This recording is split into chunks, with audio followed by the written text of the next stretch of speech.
All right, welcome back to Valley por Vida. Now, our team had the chance to catch up with friends at RGV Reef. They're located 12 miles north of the SPI jetties and have created, by far, the largest reef off the Texas coast. Take a look. I'm Dr. Richard Klein. I'm from the University of Texas Rio Grande Valley in the School of Earth, Environmental, and Marine Sciences. I'm also the science advisor for the Friends of the RGV Reef. And today we're going to witness the deployment of a 96-foot shrimp boat that's going to be deployed on the seafloor for the sake of increasing fish populations in the Rio Grande Valley Reef.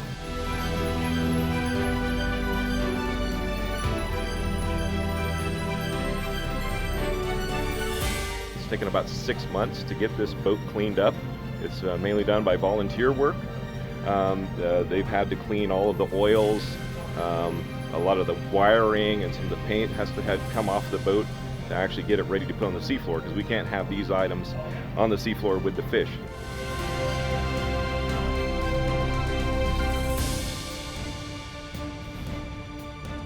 Well, so the Rio Grande Valley Reef is very special. It's the largest artificial reef placement on the Texas coast. It's 1.2 square miles. It's got tens of thousands of tons of materials in it to date. And this will be the largest boat that's been sunk out there to date as well. About 30 feet longer than any of the other two boats that are out there. So it's going to provide some excellent habitat. What we're trying to create with this reef is actually a self-sustaining reef that actually starts and provides habitat for the very smallest fish that arrive, all the way up to the adult fish that can spawn there. Okay, so this is going to be a little complicated, and it's also going to require some brave people to do it. What's going to happen is they're towing the boat out there. There's two there. They're going to put 3-inch pumps on the boat, and those are actually going to pump seawater into the boat to fill it up to help it sink.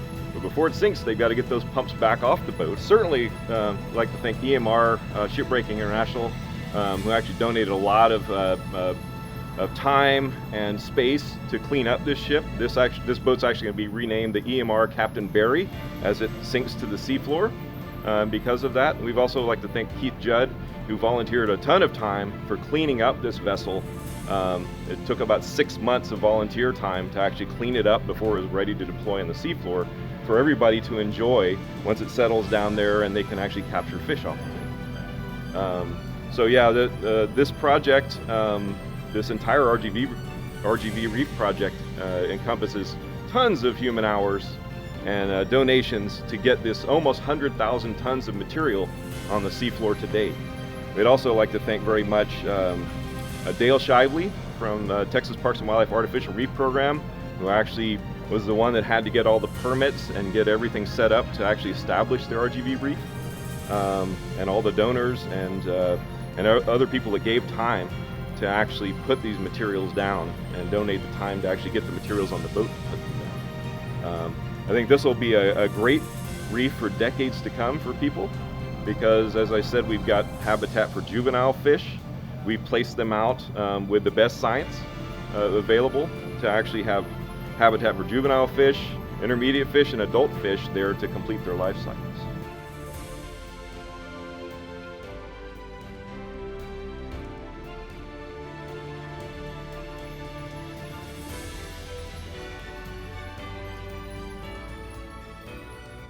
They'll continue putting fish back into the Gulf of Mexico by restoring lost nursery reefs. If you'd like to lend your support for the nonprofit, feel free to visit their office in FAR or log on to rgvreef.org.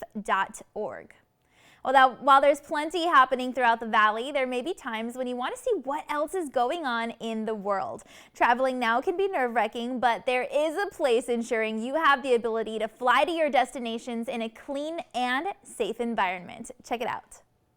At the very beginning of this public health crisis, Valley International Airport sprung into action on our team to make sure that we were doing everything humanly possible to protect not only our passengers, but also our employees and our attendance employees here at the airport.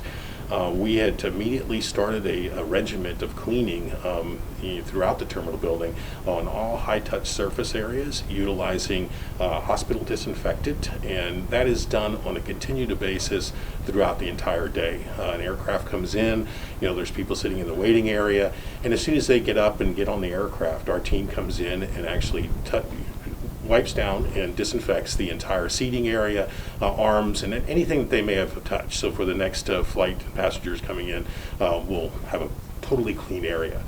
Other things that we looked at was the social distancing. We knew that we had to provide for social distancing. So we had actually started with floor markings that made sure that all our queue lines had a 6-foot distance between passengers waiting to get a ticket or waiting at their podium upstairs at the gate area to be seen by an agent. So those were installed pretty quickly.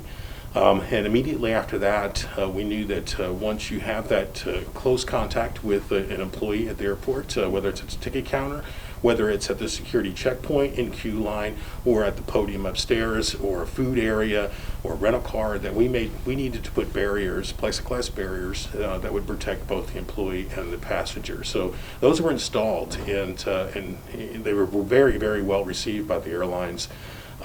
We had, very interesting enough, a few years back, we had already installed UV lighting in all of our air handler units, and that kills, it's a special UV lighting that actually kills not only bacteria, but also viruses and COVID virus. So every bit of air that's circulated through the terminal building, through the return air vents, actually goes through this UV lighting disinfectant.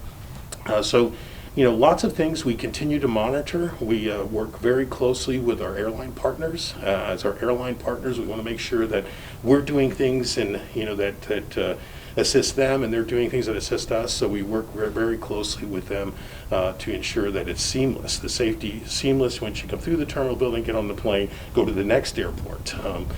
Interesting enough, I also sit on the board for the Texas Commercial Airports Association. So, you know, we were able to coordinate with other airports as well to make sure that we're all on the same page and doing the same things.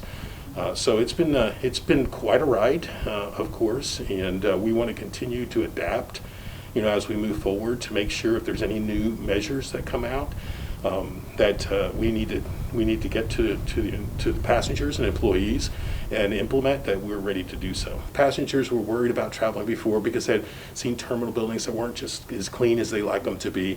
I think that's a thing of the past, and I can tell you at Valley International Airport, we will strive to be the cleanliest airport in the United States.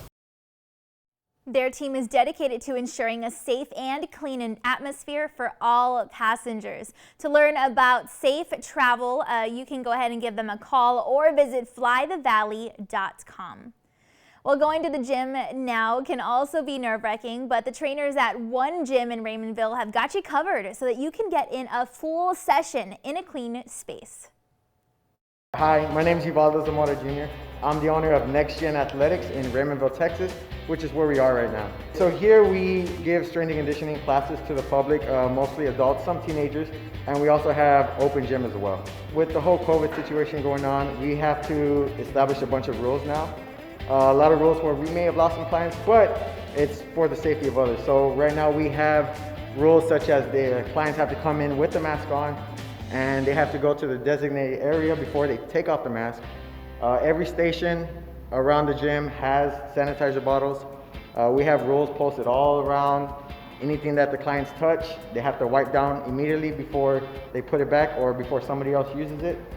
And we leave it at their own discretion if they want to keep the mask on during the exercise. Physical activity is really important, especially to your overall health. Being able to go to a place where you can exercise and feel safe is important, especially at a time like this, right? A lot of anxieties gets built up, and exercise is the best thing to relieve that. So in this gym we have about 9 racks, one for each client, but we only allow 8 just for some more space. They have about probably around 8 by 10 space to themselves, and so they have all that space that if they want to take off their mask they can, and they're just staying there for most of the time. Okay, so we only allow 8 members per strength and conditioning class. So we have a list that they have to check in and say that they're going to come at a certain time to ensure that everyone knows when they have their allotted time to come in. And we're also separated with only 8 people per class. It's really important to get physical activity. So even going out for a walk, a jog, go work in your yard, your house, whatever it may be, doing some physical activity is really important, especially at a time like this with COVID going on, the last thing we want to do is keep ourselves isolated inside the house. Anybody can come, anybody's welcome to Next Gen Athletics. We're a veteran-owned business, and we offer free membership for veterans who have PTSD or who have a disability from the military, and it's free for you to come in. And we ask that everyone else lets everyone know that we're here in Ravenville at Next Gen Athletics, inviting y'all to come in, and that way you can get a workout in a safe environment. There you have it. You can experience the next generation of personal training and fitness. If you'd like to book your session, give them a call or send them a message on Facebook. All right, well, now let's talk about Valley Pride. Our team caught up with one RGB artist who takes her love of RGB energy and puts it towards creating unique artwork. She says now more than ever, people are shopping online and wants to share her passion for our home through graphic designs on Etsy. Check it out. So, hi, I'm Vida, or you can call me Birdie. I started selling online on Etsy about 5 years ago, and I was selling mostly just random things I was making, sequin art, random plush toys and things. And then 2 years ago, I got a drawing tablet, and that's when everything blew up. I became so in love with digital art and graphic design, and I just started to put all that passion into the Valley. I started to make a lot of Valley-related art, a lot of stuff with like the county lines and 956, cacti, and landscape really just drew me in. And then after that, I really just was putting everything online. Just put it out there, see what happens. And then I started to get asked to do vending opportunities. And after that, we were just getting invited all over the Valley. My husband and I would pop up every week, twice a week, and just sell everything that we had, from veladoras to the 956 prints, the cards, and it was just a hit. I really loved it. And then the pandemic hit and had to completely rebrand my shop.